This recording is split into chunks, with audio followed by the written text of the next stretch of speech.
Hello नमस्कार। बिहार शिक्षक भर्ती में अब 55,000 नहीं, अब होने वाली है 1,00,000 पद पर भर्तियां। ये भर्तियां कब होंगी?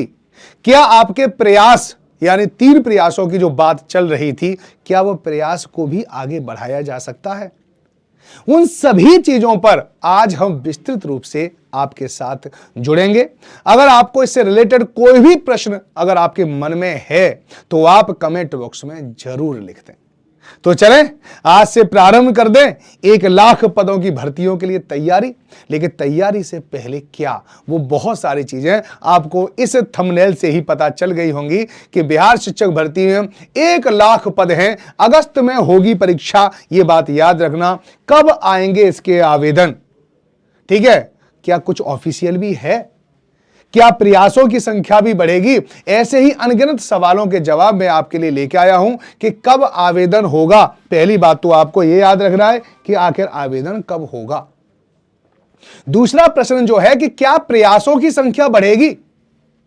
इन दोनों चीजों पर हम बात करेंगे और प्रयासों की संख्या को मैं बाद में बताऊंगा। ठीक है, पहले आप याद रखो कब आवेदन होगा, पहले यह याद रखें। 1,00,000 भर्ती है, जैसे कि आपको पता है बिहार शिक्षक भर्ती 0.1 हुआ है।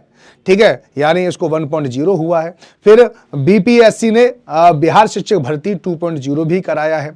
और अब क्योंकि इसमें एक ट्वीट बहुत दिनों से चल रहा है और वैसे भी आपको जनरली पता होगा कि अब हर अगस्त में बिहार शिक्षक भर्तियां होंगी ही होंगी। केवल इस साल नहीं, हर साल अगस्त में बिहार शिक्षक भर्ती, ठीक है, होंगी। अभी ये तीसरी है, फिर चौथी, 5वीं, 6वीं, 7वीं, 8वीं, इस प्रकार की भर्ती प्रक्रिया लगातार चलती रहेंगी। ठीक है, इसका मतलब है कि अब जो शिक्षक बनना चाहते हैं वो भी यूपीएससी की तरह, वो भी पीसीएस की तरह, वो भी डिफेंस, एनडीए, सीडीएस की तरह, उनके पास भी 1 साल का समय होगा उसमें अपने आप को तैयार करने का कि जो भी भर्ती आए उस भर्ती को वो ग्रैप्स कर पाए और 1 साल की आप अच्छे से तैयारी भी कर पाएंगे। बात है कि 1,00,000 भर्तियां के लिए आवेदन कब तक आ सकता है? तो आवेदन की प्रक्रिया आपकी लगभग जुलाई और अगस्त से प्रारंभ हो जाएगी, क्योंकि 1 या 1.5 महीने पहले ही विज्ञापन आता है। ठीक है, तो मेरे अनुसार अगर देखा जाए, अगर मैं अंदाजा लगा सकता हूं तो आवेदन की प्रक्रिया आपकी ठीक जून यानी 15 जून के आसपास से यहां पे प्रारंभ हो जाएगी। 15 जून से, ठीक है, इसका मतलब यह है कि जून का जो लास्ट वीक है, ठीक है, जून का, या मैं कहूं कि जून का लास्ट वीक, यहां पर आपके आवेदन की प्रक्रिया शुरू हो जाएगी। यह बात आपको ध्यान रखना है। इसका मतलब यह है कि आपके पास जनवरी, फरवरी, मार्च, अप्रैल, मई, ठीक है, मई और जून, यानी इसका मतलब 1, 2, 3, 4, 5, मुख्य रूप से 5 या जून को भी मिला दे तो 6 महीने हैं आपके पास। टोटल 6 महीने हैं और 6 महीने में आपको बहुत सारी चीजें पढ़नी होंगी। ये बात आपको ध्यान रखना है। ठीक है, तो 6 महीने को ये ना समझें कि बहुत ज्यादा होते हैं, मात्र 180 दिन होते हैं और कब ये दिन गुजर जाते हैं आप ये सोच भी नहीं सकते। ठीक है, नहीं तो दूसरी बात और समझ लो कि क्या प्रयासों की संख्या बढ़ेगी? क्योंकि ये बात हुई थी कि ऐसा है कि हम 3 प्रयासों की बात हुई थी कि एक अभ्यर्थी को 3 प्रयास यानी 3 मौके दिए जाएंगे अगर उसको शिक्षक बनना है। तो यह भी विशेष सूत्रों से पता चला है, लगभग 100% जैसी बात है कि इन प्रयासों की संख्या भी बढ़ सकती है। यह बात आपको याद रखना है।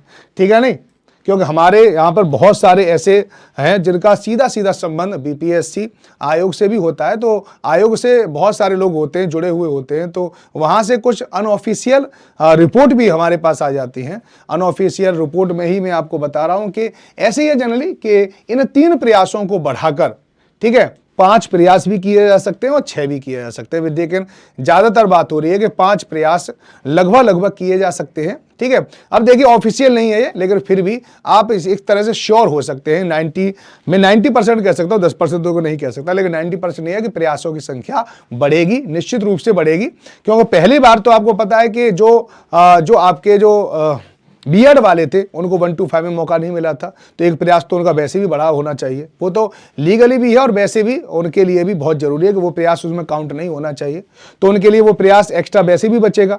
और अगर क्योंकि ये 3 जो भर्तियां बहुत जल्दी हुई हैं, इसलिए बहुत सारे जो बच्चे हैं वो अच्छे से तैयारी नहीं कर पाए थे, तो उनको पर्याप्त पूर्ण मौका देना काफ़ी ज़्यादा जरूरी है। अगर इनको प्रयासों की संख्या को 5 कर दिया जाए तो ये वन ऑफ द बेस्ट रहेगा और हो सकता है ये हो। ठीक है, एक और चीज़ बात है कि आगे चलकर जो आपको अच्छे से पता होना चाहिए कि आगे के जो कट ऑफ है, आपने कट ऑफ का नाम तो सुना होगा, कट ऑफ आपको पता होना चाहिए इस बार कट ऑफ कितनी गई है। कट ऑफ में कहीं कहीं पर 50% की वृद्धि हुई है। 42 की कट ऑफ सीधे सीधे 80 पे पहुंच गई है, जिसकी जो 42 थी। एसएसटी की कट ऑफ, हिंदी की कट ऑफ बताओ, हिंदी की कट ऑफ 91 बताओ। एसएसटी की कट ऑफ एबव 80, समझ रहे हो ना। पेपर कितने का होता है? 120 का। ठीक है, 120 में कितने हो गए? 12 पंसा 12 छिक्के में तो 12 अट्ठे 84, 12 अट्ठे 84, 80% से भी ज्यादा। अरे सोचो, अब सोचिए, अब लोगों के पास समय होगा, लोगों के पास समय है किसका? लोगों के पास समय इसका है कि तैयारी कर पाएं, 6 महीने में अपने आप को तंदुरुस्त कर पाएं। तो अब सोचिए हिंदी की एसएसटी की कट ऑफ कितनी हाई जाने वाली है, और आगे जैसे जैसे समय बढ़ेगा वैकेंसी उतनी ही कम होती जाएंगी और कट ऑफ और भी हाई जाएगी। इसलिए अभी से तैयारी करना प्रारंभ करें। हो सकता है कि वो 6 महीने के बाद पेपर होगा, आपके पास समय है तो पेपर का स्तर भी काफी ज्यादा टिपिकल रहे, उस समय पर जरूर कट ऑफ नीचे आएगी। और याद रखना, ये निश्चित है, डैम श्योर है। पेपर का स्तर बता रहा हूं, यहां पे आप याद रखना पेपर का स्तर कैसा होगा, पेपर का लेवल क्या होगा। तो पेपर का लेवल एक लेवल अप होगा। याद रखना, कठिन स्तर का पेपर होने वाला है, ये बात याद रखना। क्योंकि पहले स्तर में आपने पेपर में देखा होगा, उस समय पर किसी को समय ज्यादा नहीं मिल पाया था। इस कारण क्या था? ठीक है, इस कारण पेपर को थोड़ा सिंपल किया गया था। उन्होंने कहा था कि अब हम पेपर को थोड़ा सा स्टूडेंट फ्रेंडली बनाएंगे, लेकिन इस बार आपके पास समय है तो हो सकता है कि पेपर थोड़ा सा टिपिकल आए। ठीक है, अब पेपर अगर कठिन है तो उसके लिए सीधी सीधी बात यह है कि अगर आप पता 1 to 5 की तैयारी कर रहे हैं, तो 1 to 5 की तैयारी करने के लिए आपको 6 से लेकर, 6 से नहीं, यहां पर मैं कहूं कि 3 से लेकर 10 तक की किताबों को, ठीक है, जिसमें एनसीईआरटी और एससीईआरटी शामिल हैं, दोनों को अच्छे से पढ़ जाएं। ठीक है, जो लोग तैयारी कर रहे हैं 6 से लेकर 8 तक के लिए, उनके लिए बता रहा हूं। ठीक है, आपको 6, 7, 8, 9 और 10 ये सारी किताबें के अलावा, ठीक है, अपने ग्रेजुएशन लेवल जो है, ग्रेजुएशन लेवल की जो किताबें हैं उनको, ठीक है, उनको, और साथ ही साथ एनसीईआरटी और एससीईआरटी इसको अच्छे से पढ़ जाएं।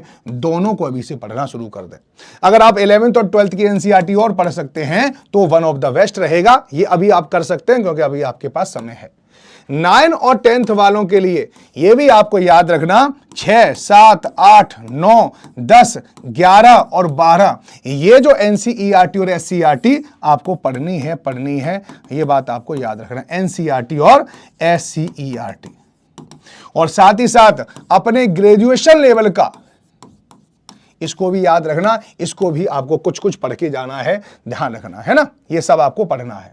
इसके अलावा 11th और 12th वालों के लिए, ठीक है, सबके लिए 6 से लेकर 12 तक की एनसीईआरटी आपको पढ़नी है। ठीक है, और पोस्ट ग्रेजुएशन यानी पोस्ट ग्रेजुएशन स्तर का, ठीक है, आप जो नेट वगैरह के जो पेपर होते हैं ना, उनके भी घटना चक्र लेकर उनके भी क्वेश्चन आंसर लगा देना। पोस्ट ग्रेजुएशन स्तर की भी आपको तैयारी करनी है, ये याद रखना आपको। आपके पास समय कितना है? 6 महीने। अगर 1 महीने में आप एक एनसीईआरटी अच्छे से पढ़ते हो, एससीईआरटी पढ़ते हो, तो 6 महीने कब गुजर जाएंगे पता भी नहीं चलेगा। बाकी आपको क्या और जानकारी चाहिए, क्या समस्या है, अगर आपको क्या पढ़ना है, कौन सा टॉपिक आपको समझ में नहीं आ रहा है, तो आप मुझे कमेंट बॉक्स में जाकर मुझे जरूर बता दें। मैं आपके साथ हमेशा खड़ा रहूंगा। अगर आप मेरे साथ जुड़े रहना चाहते हो, ठीक है, तो आपको SST विद राज राणा, ठीक है, SST with Raj Rana Telegram पर मुझे आपको ज्वाइन करना होगा। ठीक है, टेलीग्राम, ये मेरा टेलीग्राम है, यहां पर मुझे आप जरूर ज्वाइन कर लें। आपकी हर एक समस्या का समाधान यहां पर जरूर होगा। धन्यवाद, नमस्कार, जय हिंद।